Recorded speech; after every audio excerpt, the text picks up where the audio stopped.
So, I realized when I recorded this session, I forgot to enable my microphone settings, and so there's only game audio. So now I'm dubbing over this. Anyway, I got the Silver Knight Straight Sword, upgraded that to +5, which is the highest it can go. I really like this sword. It's pretty looking. It's nice, it's slender, and it packs a bit of a punch. Claymore +4, 144, Silver Knight Straight Sword, 262. Good damage. Silver Knights of Anor Londo guard the city using this beautifully slender weapon. Its chain attacks, in which the wielder takes great advancing steps and makes use of his body weight, are deadly even in single hits. Yeah, this thing hurts. Well, it does good damage. So, as I was saying, I forgot to enable microphones and settings, excuse me. And all of this gameplay that I was talking to myself in has no commentary, for better or worse. So now I'm dubbing it over. I'm a first-time user of DaVinci, what is this called? DaVinci Resolve. And so I'm figuring out how to record audio over a video. So let's see how this goes. It's probably not gonna go very well, but I actually did this once before, but when I went to render the video, I managed to delete the video because I had used the same source to try and fix an audio issue, and then I tried overwriting that source, and yeah. So this is actually my second take. Good stuff. I'm definitely learning. Anyway, what am I doing here? I think I'm going back to Ornstein and Smough. I'm testing the damage out on the Silver Knight Straight Sword. It's definitely hitting these giants for much more than the Claymore was. Ooh, get smashed. Wrath of the Gods. Hate that spell. No, it's just, you know, I can't tank magic. Oh. I say I hate a lot of things, but I really don't hate them. It's just more like a brief nuisance in the moment. And here I try to summon Solaire, but because the D-pad is also equipment selection, I have a bit of a hard time. So, dodging arrows while trying to summon my bro, who dipped on me last time. Last time. You ever just slur words by accident? Because you're thinking like 3 words ahead? Yeah. That happens to me all the time. Anyway, I'm rambling. So here I have the bright idea to, you know, just not stand in range. And wail on this guy. Solaire seems to be having a bit of a hard time. Yeah, he's just taking that hit to the face. As I do there.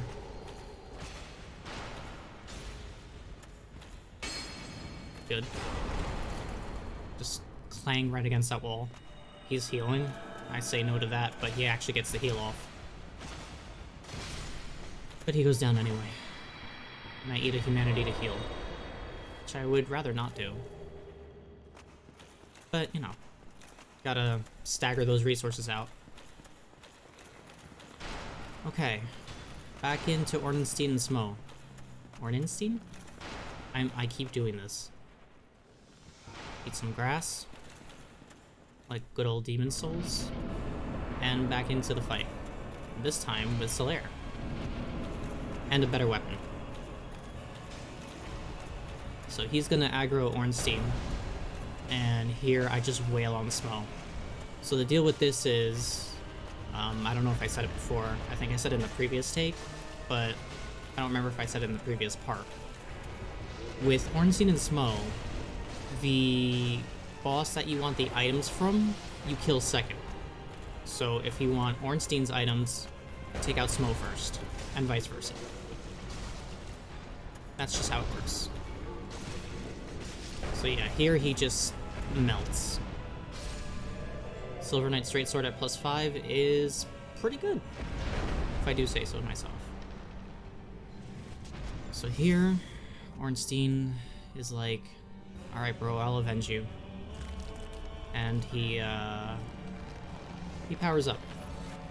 So this happens either way. You either fight Super Ornstein or Super Smough, depending on who you take out first. And they get a couple new moves. Ornstein shows off one of them. Right? Not there. No, he'll do it in a second. And his range is a lot bigger, obviously. But there it is.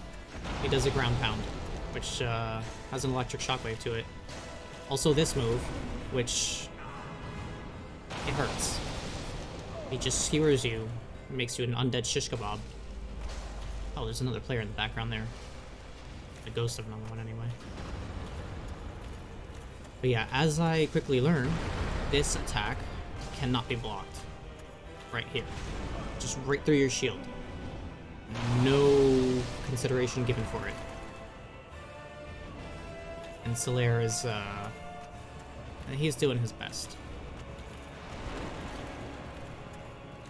The pillars in the room are your best friend. At least for dodging, like, the lightning spear attacks. Because they will just collide. Physical attacks, though, like here, they'll just go through the wall. So, you know, either roll or just mind your distance. Take a little sip. Solaire's just... I don't know what he's doing. He's just walking with his shield up. Get whacked. It's a lot of stamina drain. And there goes Solaire. He helped. Not gonna discount him entirely. Another stab. I'm really glad that it didn't kill me. It does a significant portion of your health.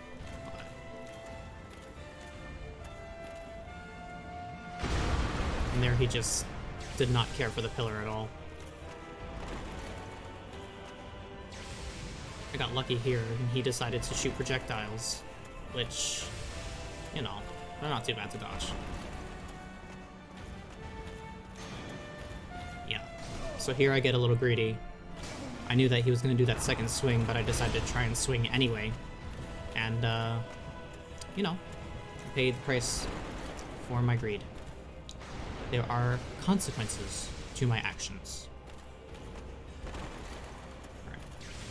The end of the fight should be coming up here soon. He backs himself into a corner. Right there. And I figure that now's a good time to try and just wail on him. So I get one hit in, I get smashed, critical health, and he's down. I tend to finish a lot of these bosses at critical health, or at least very low health. I don't know. It's just a thing with me. You know, all or nothing. I did it. Need beanpole. I don't know if I talked about this earlier. I think I also talked about this in the other take. But, rating messages, I think, gives the message writer a humanity for every rating. I think once per player and up to a maximum of 10. So, you know, it's nice to do that. I just don't do it because I'm apparently a terrible person. But it's also very, time-consuming to rate every single message you come across. So, more endurance, more dex, more damage. Oh yeah, I have to talk about scaling too. I've mentioned it a couple times before, but I didn't explain it. It's another thing that I talked about in the other take, but I deleted that because I'm smart. So yeah, there's just the scaling for the Silver Knight Straight Sword. It's got an E in strength, C in dexterity, so it's average. Amazing chest ahead. And, yeah. Amazing chest ahead.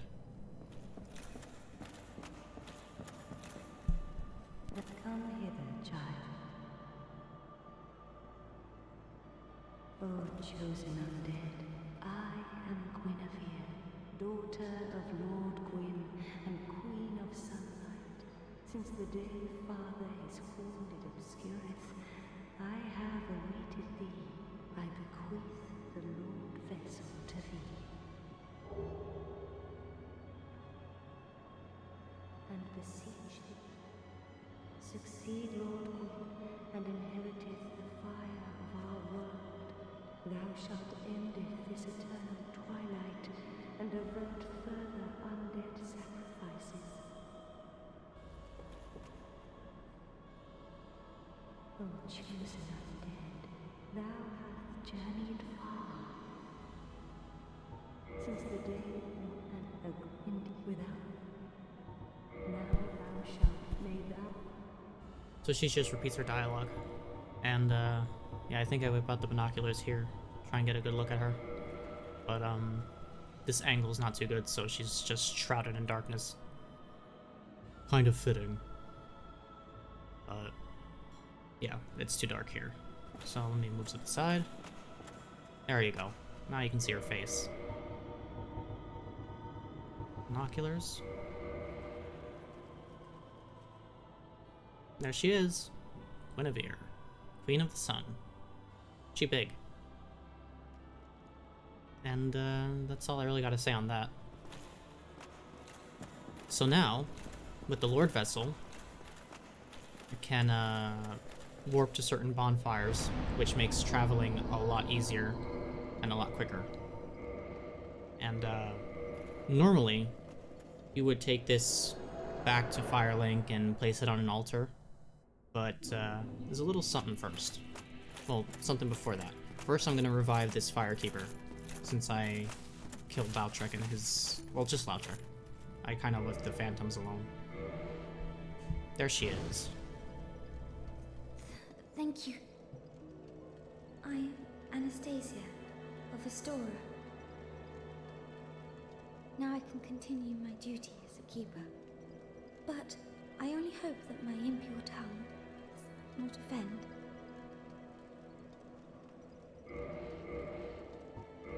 Forgive me. I am impure. My tongue never intended for restoration. Please, if you have any heart, leave me be. I wish not to speak. So, if you recall, at the beginning of the game, interacting with her just gave a prompt that says she cannot respond, or something like that. So, I'll get to that in a second. Around here. After 1,000 years. Skipping his dialogue again, because I'm mashing A. Really you. He's real happy. Forgive me. I really should calm down. Now, let us take that vessel on a journey. I assume that you are ready. Now, be still. So the primordial serpents have a funny idea of transportation. They just kind of eat you. Yeah. Public transportation is convoluted in Mordrin. But Anastasia? Anastasia? Wow, I'm tripping over her name already. She, I think it's implied that she had her tongue cut out because she spoke blasphemy of the gods, and she felt real bad about that. So, when you restore her, her tongue is also restored, but she's like, oh wait, I'm still kind of a heathen, so just leave me be. There's Fram just chilling. And I'm not going to put the Lord Vessel down just yet, because there is an alternate path, or an alternate route that you can take. A lot of people more than likely won't see it on their first playthrough unless they know, because it does take a little bit of work. But, yeah. Oh, what am I doing here? Firelink.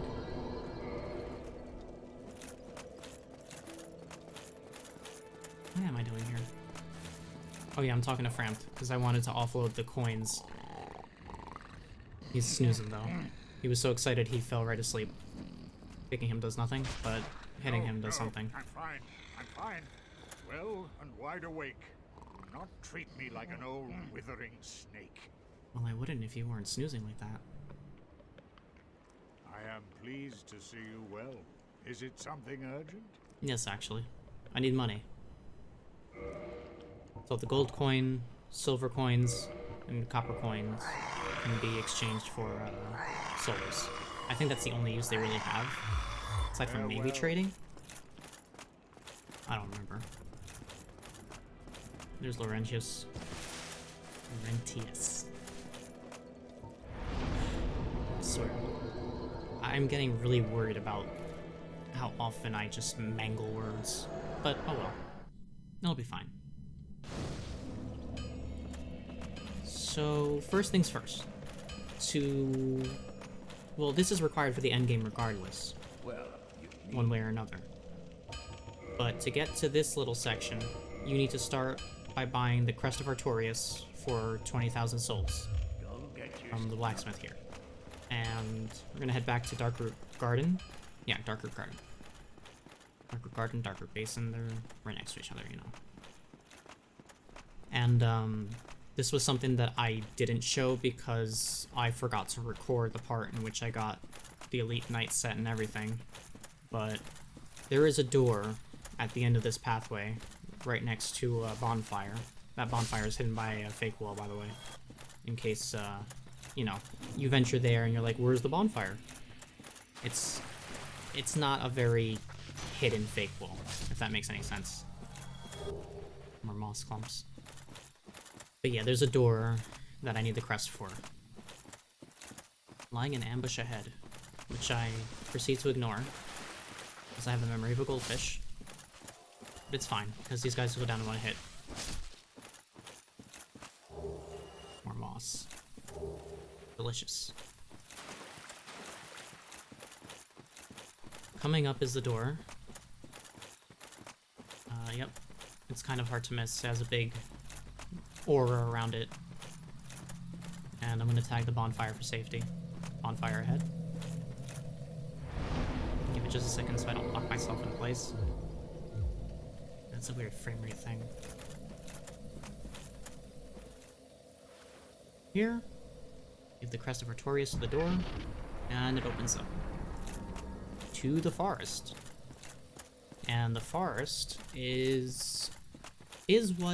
probably still is, a very popular PvP spot. There is a covenant dedicated to it. The PvP covenant, of course. First things first. I meet up with this knight and his sorcerer buddy here. And I try and figure out how I'm going to deal with them. He's got a claymore. The sorcerer is just shooting soul arrows, so I'm going to take him out first. But his buckler does work. Despite being leather, he only took 3 damage. Yeah, that is a really good buckler. But he's down now.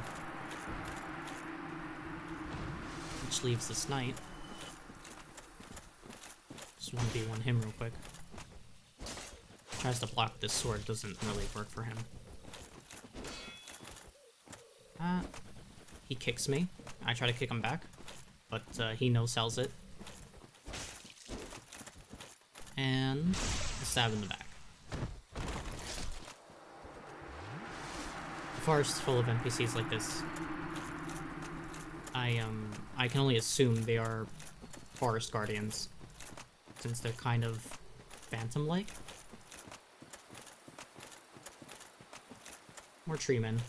These guys are a little sturdier than their buddies outside. They take 2 hits instead of 1.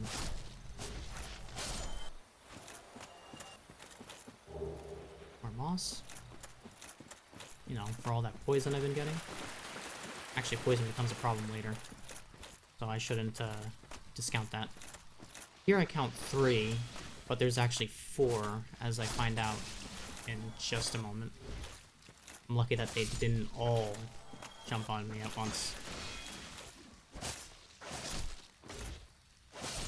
There we go.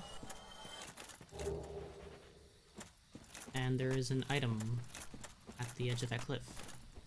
Not the item that I came here to get. Well, one of the items that I came here to get. But it's the Eastern Sit. Belongs to an NPC called Shiva of the East, I believe. And I'm gonna look at the description here once I find it. Distinctive armor made in an eastern land. Exquisitely crafted, this armor offers excellent defense, particularly versus slash attacks, which are one of the main threats in battles in the east. So yeah, it's like kind of samurai armor. I mean, you got versus slash attacks, so it speaks for itself. It's a neat set. I don't remember if it's like medium or heavy, but I don't wear it anyway. I like the armor set I have now. It's very solid. Looks cool. Most important part. It's like the face of this game, if that makes any sense. It's the armor that you see the most. Kinda like how Dark Souls 2 had the Faram armor.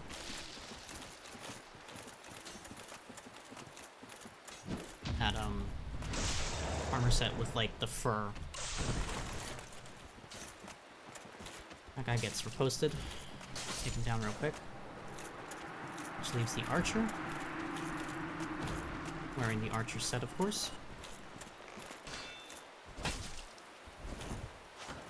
It's a lot of collision going on. He's got a leather shield, which is amazing. Only did 3 damage there. But he kind of screwed himself here, backing into a wall. And he's down for the count. He's also got a falchion. Interesting choice of weapon. Twin Humanities, and Black Bow of Faris, and Faris's hat. That is my favorite bow in the game. It's probably the best longbow. It's oh, no information there. It has an S in dexterity scaling. So yeah, for dex builds, this is your man, or your bow. It's incredible. Item description. The preferred black bow of the heroic archer Faris has a longer range than standard bows, but is more difficult to use. Without proper abilities, results will be underwhelming. The proper abilities meaning invest in dex. Otherwise, it's not gonna give you a lot of good damage. It does, in fact, shoot farther than other bows. I think it drops off like at a later range, because the arrows kind of fly for a bit and then they start falling. Yeah, I love that thing. So scaling. Weapons in this game have a grade from E to S on certain stats. The better the grade, the more damage they deal when you raise that stat. So, for example, the Silver Knight Straight Sword here has an E in strength and a C in dex scaling, meaning the investment in strength won't push its damage up very high, like very little if at all, and dex is average, so it's like maybe 1 to 1. I don't know the specific math. So Oh, hold on. Thou art new? Thou fared well to find me, but cometh thee not for the grave of Sir Artorius? My advice true. Forget this. The legend of Artorius art none but a fabrication. Traversing the dark. 'Tis but a fairy tale. Have thine own respect. Go not yonder knocking for nothing, I say. I see. The result's most heathenish and gross. Then there is nothing more to say about this tedious reckoning. Begone from here, pernicious caitiff. Begone from here, pernicious caitiff. So, you can join the Forest Covenant there, but because I'm sticking with the Daughters of Chaos, let me try that again. I'm just gonna turn down the opportunity. But if you want to invade people in the forest, go ahead and join the Forest Covenant. I was talking about scaling. So, typically, to maximize your damage output, you want to find weapons that have like an A or S scaling in your desired stat. That mushroom spazzed in and out of existence. I know that the Balder Side Sword has an S in dex scaling as well, making it like the best straight sword for dex builds. And eventually I'll get my hands on that. It's a rare drop. I don't know the strength weapons that well, and I don't know the catalysts or talismans that well either. So, but that's scaling in a nutshell. You know, you want to find the weapon that scales best with your desired stat, put out the most damage. Bada bing, bada boom. Be wary of sorrow. Oh yeah. Here's a boss fight that a lot of players don't like doing. Not because it's hard or anything, but it's, yeah.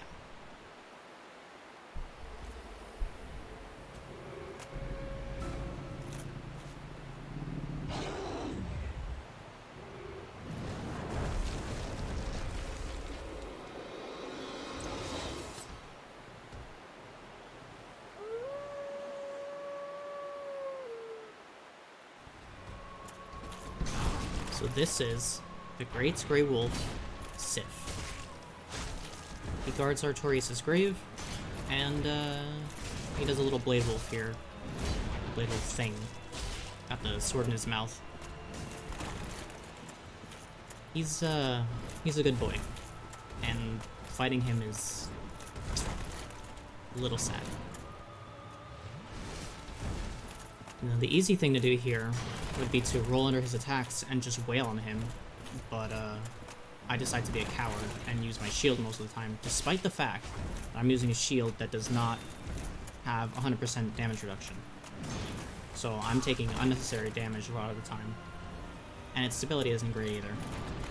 It's more meant for stamina regen. But as you can see, I'm a huge coward. And I really like hiding behind my shield, which Sif bonks me for. Right on the head. Pop humanity. Heal up. And this is what I should be doing. Except, you know, without getting hit. Twice. That's a weird hitbox. His back paw can just stomp on you. This is the shield clanging audio. Take a hit right on the chin there.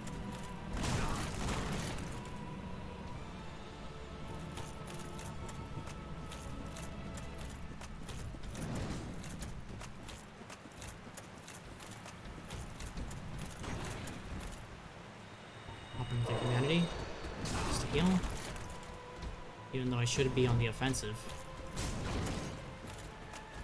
Yeah, I spend a lot of time just healing, which, not exactly great. I hit him right on the nose there. Swing right to the face. Sorry, Sif. This little spin.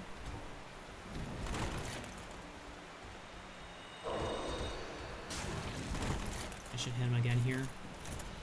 To chase him a little bit. Just one good whack. There. And at low health he starts limping, and it's rough to see. So, yeah. Doesn't add to this boss fight. I'm just gonna put him down. Sorry, Sif. Covenant of Artorias and Soul of Sif. He's a good boy. It sucks that you have to fight him. Even more so when you do the DLC, which I'll get to. Hornet Ring. Take a look at these items. Covenant of Artorias. This ring symbolizes Knight Artorias' covenant with the beasts of the Abyss. Its wearer, like Artorias himself, can traverse the Abyss. Hornet Ring. One of the special rings granted to the four Knights of Gwyn. The Hornet Ring belonged to the Lord's Blade Kiaran. By boosting critical attacks, its wearer can annihilate foes, as Kiaran's dagger laid waste to Lord Gwyn's enemies. It boosts backstab and riposte damage. You know, critical damage. Good stuff.